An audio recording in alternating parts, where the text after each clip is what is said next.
Hi guys, I'm Mark Bassaloni, joined today by Tristan Tomasino. Thank you, Mark.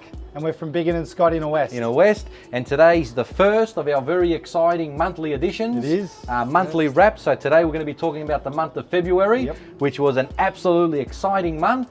Really one of great the results. first starts to the year for real estate. Yeah. You know, Jane obviously is always traditionally a bit Yep, quieter. yep. But obviously we've got a lot of results to talk about for Feb. That's right, which guys. is really exciting. Yeah, it certainly is. And Tristan, we sort of weren't sure how the year would start. No. We know that the year last year, 2014, finished off quite strong. Very strong, But I guess yeah. going into the new year, 2015, there's always a little bit of the unknown. Yeah, a bit of skepticism Yeah. with the market, but it literally just carried over, Yeah. I think, with buyer Yeah. inquiry throughout Christmas and the New Year period. Yeah. We were still getting very strong buyer inquiry, Yeah. which is always a very good sign for the start of the new Yeah, year. certainly. And we've seen to date that the open for inspections on a Yeah. weekly basis have been very well attended, not only on Saturday and Sunday, guys, but also midweek. We've found that there have been good turnouts there. The auction crowds and bidders at Very auctions strong, have been yeah. fantastic. Well, on average, what would you say? How many bidders? 3, 4? Yeah, three or four in a Which crowd. is really all you need for a good auction. Yeah, certainly for a good auction. Yep. But look, so far, very positive start to the year, which leads me to the next point, and we'd like to talk, folks, about a few of the results that we've achieved so far, Biggin and Scott in West, for January and February. Well, I guess you So- can probably start, Mark, with the results. Yeah, sure, Tristan. Well, we started the year quite strong, and I mentioned on a previous edition that we did with the Biggin and Scott, which I'll give a plug as well, the Biggin and Scott Inner West Facebook page, that in January, guys, we were able to clear some of the stock from last year, past in auctions that were hanging around, which we were very happy with. We sold a few private sales as well. One result which really stands out for me is number 3 Cormorant Place in Maribyrnong, or better known as Edgewater, in the Edgewater estate. That went to auction last year, passed in, and sold in January for $1,052,000, which was absolutely fantastic. So Huge result. Huge result, and again started the year well. 2 Desmond Street Maidstone as well, which we took to auction last year. Didn't sell it last year, but sold it in early January. So there are a couple of good results that we carried over from the year before. We had 3 or 4 as well, which we sold before auction, which we were happy about. We had, a few that went to auction also, which we sold. So yeah, certainly very, very strong for Jan. Yeah. And I guess for Yarraville, we also had some huge results, and probably lead in with Maidstone. We had a property in Churchill Avenue, which you're very familiar with. Yes, which yes. The 2 townhouses there. We sold the last one for $609, which is just a massive result, being that it's pretty much on the border of Braybrook as well. Yes. That was a huge result. Brand new, of course. $609 though.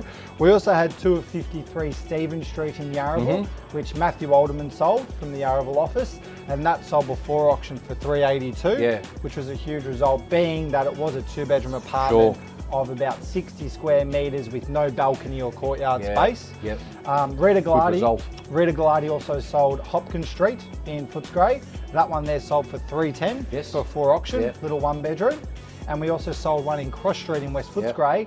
Huge result. I still can't believe the result. It's actually a great story, because we sold one in the same block last year, and this comes back to buyer demand and competition for property. But the one that we sold last year sold for $395,000 in the same block, same size property. The one we sold also at the start of this year, 10 of 102 Cross Street, sold for $426. Fantastic result, guys. Again, shows. And we just had that buyer inquiry at the right time, Mark. And I think at the start of this year, what we're seeing is there's been a lack of stock. A lack of stock in the market. So you're looking to sell. Now is the perfect time. For our vendors out there, obviously, and we love our vendors. Obviously driving the prices up. So that's some good results. And you mentioned the ones there on Churchill Avenue. We actually sold in Jan number 9 Barrett Street Maidstone, which was a townhouse just around the corner from those results there, which sold for $595, which I think was a fantastic price. Huge price. So certainly bubbling along extremely nicely. And it's really good to see that Maidstone is coming along as a suburb. I remember when I first started, and probably when you started well before me, but really no one considered Maidstone. No. It was probably similar to how Seddon is now compared to Yarraville. They're on similar wavelengths, but back then it was really not considered a suburb, and we let buyers know, we've got a property in Maidstone, I don't want to go there. But now, very trendy, very popular. A lot of the ex-commission homes, Yes, which yep. are big land, generally That's what I was about speaking, to 50 yeah. by 150, sometimes a little bit more, Yep. very popular. Yep. So there's a lot, drive around the streets of Maidstone, there's a lot happening. Yep. And there's my next point, that we sold 2 other good results, 7A and 7B, Powell Crescent in Maidstone. Huge. Yes, I had a couple of opposite clients the park interested there, and brand missed new out. single level homes, Yep. both sold before auction, Yep. and both went extremely well. Yep. So And the vendor there was very happy with Simon Gray's services. yes, and, very happy with Simon. They get along very well now, from what I hear, Yes, and catch yeah. up regularly. Yeah, which they is do. good. They've become friends, which is Yeah. what we like to see. Yes, definitely. So that's very good. So moving along, Tristan, to obviously January, it was very good. Yep. But in my opinion, February was even better. Yep.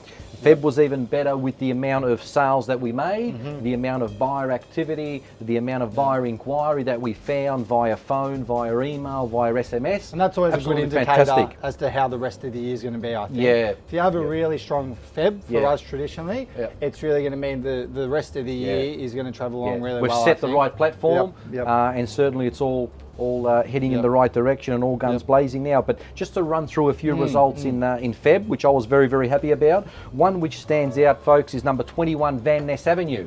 Now, for those of you in Maribyrnong, for those of you Yep. familiar with the area, it's just behind High Point Shopping Centre. Van Ness Avenue actually faces the Maribyrnong River, so you've got river frontage.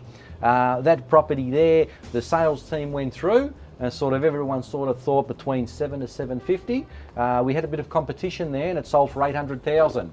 Absolutely fantastic, and it proves my point, Tristan, that whenever you've got a view, whether it's water, whether it's parkland, whether it's city, it's very, very hard, guys, to put a price on it. Yep. Very, very hard, and that did extremely well. 16 Valnier Street, Maribyrnong. So that was an original home with the off-street parking, couple of bedrooms on about 550 odd square metres, approximately. Entry level, in my opinion, into Maribyrnong, and that sold for 620,000. Yep. So just to give you an idea, unrenovated, what can do.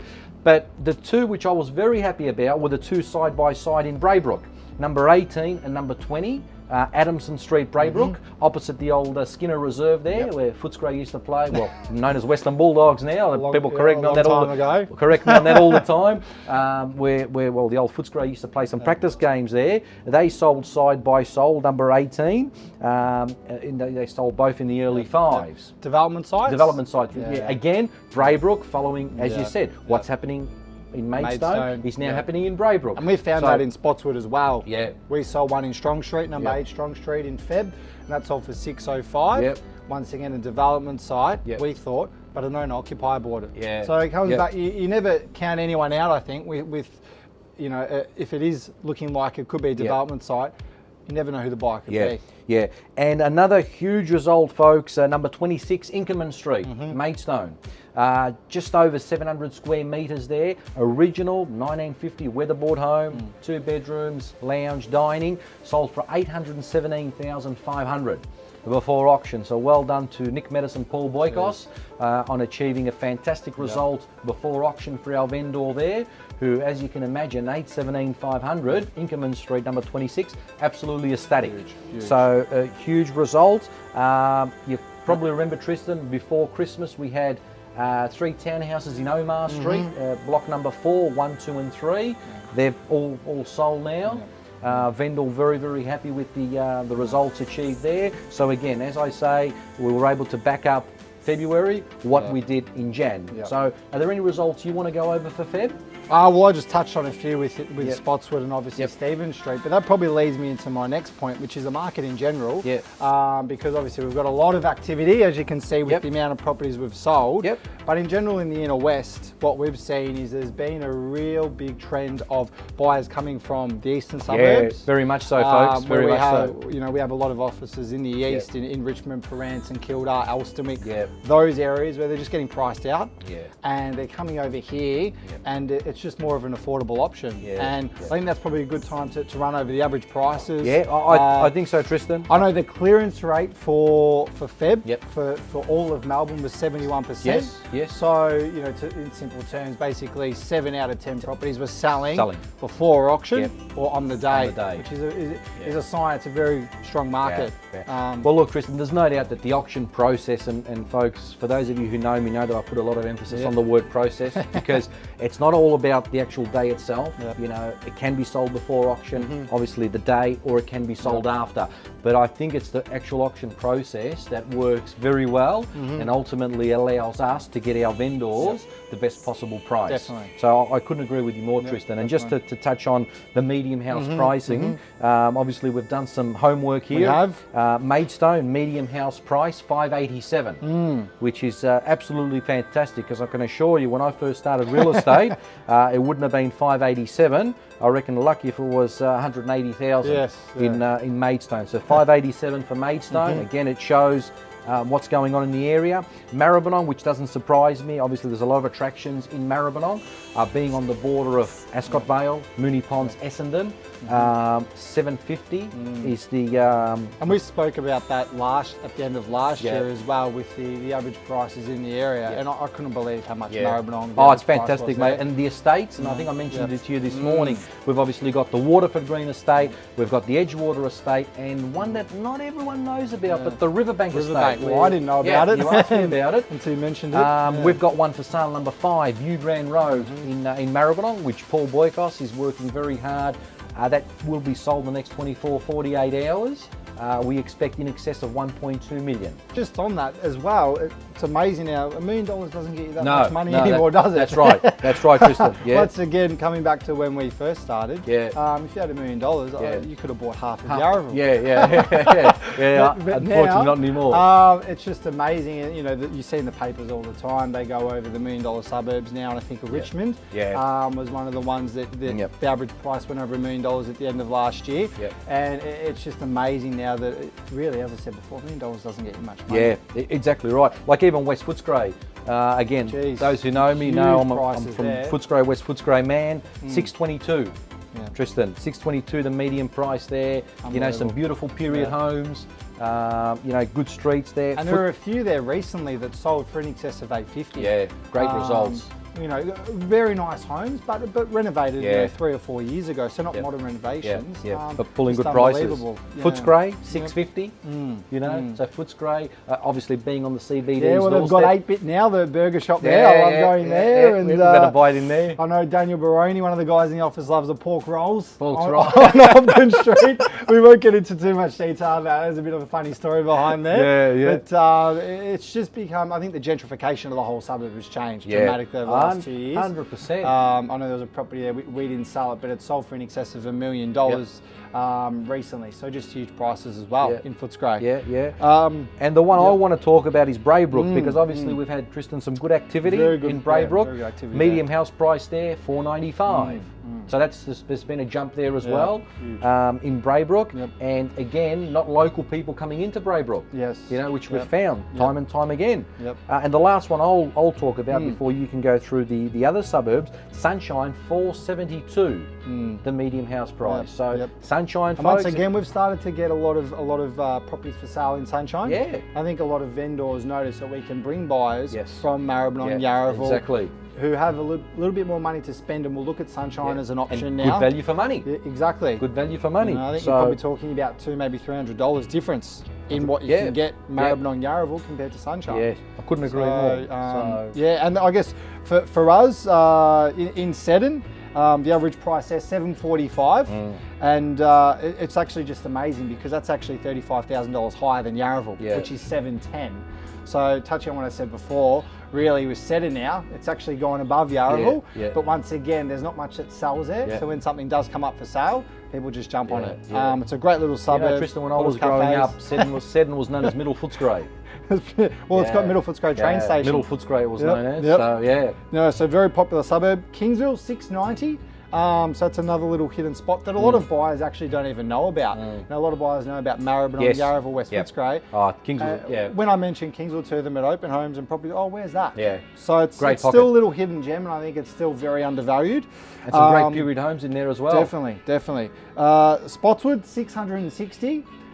We've got Newport as well at $739. So you can see now these are all the average prices. So when we're talking about renovated homes, we're talking $1 million at least now. And I think that's the general. And that's what people are after. Exactly that's right. That's what we found. Exactly people are right. after those style homes. So, and finally, Williamstown, which is obviously the king of the West in a way, at $955. Great so suburb. Some huge prices that have just, and I think the market will just continue on from the rest of the year. But in terms of where we are, a lot of we'd people like to give that a bit of a plug. We've got all these wonderful nice drinks. Now, Tristan, you want to? I've had a bit of a sip on the way. Explain. I've had my first one today. Never tried it before. So what exactly are we drinking here? Cold brew. Which is for the folks out there. Basically, it's just cold coffee. Cold coffee, but with not a bit of ice. Not much caffeine. No, with a so bit it won't of keep ice, me awake tonight. No, it won't, because this is late in the afternoon. So I'll have a sip there. The coffee might not, but the kids will. The kids will keep me awake. We've also got a couple of smoothies and juices here as well. But we're going to have fun drinking all this. Yeah, we will indeed. We will indeed. We'll keep us energised because we're pumped for a big year. Look. We say it all the time on the videos that we do on Facebook. But obviously with this video here, we had a meeting this morning with the team, and we're doing big things. It's as simple as that. We've got a massive year planned with the marketing we're doing. I think we've got a fantastic team of people that are really just buying into the culture, and they're working long hours. I said to everyone this morning, it was great that the other week I had an appointment with Daniel, and I went around the corner and I saw Simon doing an open. It was 7 to 7:30, and then he was going to Killer after that to meet. Very committed, guys. So, very committed, working extremely hard, and that's why we're getting the results. And that's what we do for our clients. To get those results. You know, we leave no stone unturned. And I think at the end of the day, we can look every client we have in the eye and tell them we've exhausted the market, and really at the moment exhausting the market is a good thing because it's normally well above the owner's reserve, which is like. Folks, we hope you've enjoyed our first edition. Now, something Tristan I just want to finish up on. Obviously, we're going to do another wrap monthly for the month of March. Okay. Now, for our viewers out there, if there's anything that you'd like to ask us or any questions on the next edition that you'd like, feel free to send us an email. Please send it to me direct at mbasilone@bigginscott.com.au or at bigginscott.com.au. If there's any questions, queries, any topics that you'd like us to talk about, please send us an email. We'd love to hear from you, and we'd be more than delighted to provide some feedback and obviously answer any questions that our viewers. Well, that's it. We hope this video provides a lot of market intelligence to buyers and vendors out there. That's what we want. We want to get input from them as well. If there's certain things they want us to talk about, exactly. We'd love to do it. Obviously, we feel we're very knowledgeable, and we'd love to help people out there with anything they may have. So thanks for tuning in, guys. Thank you. And we look forward to seeing you all at the next edition. Bye for now.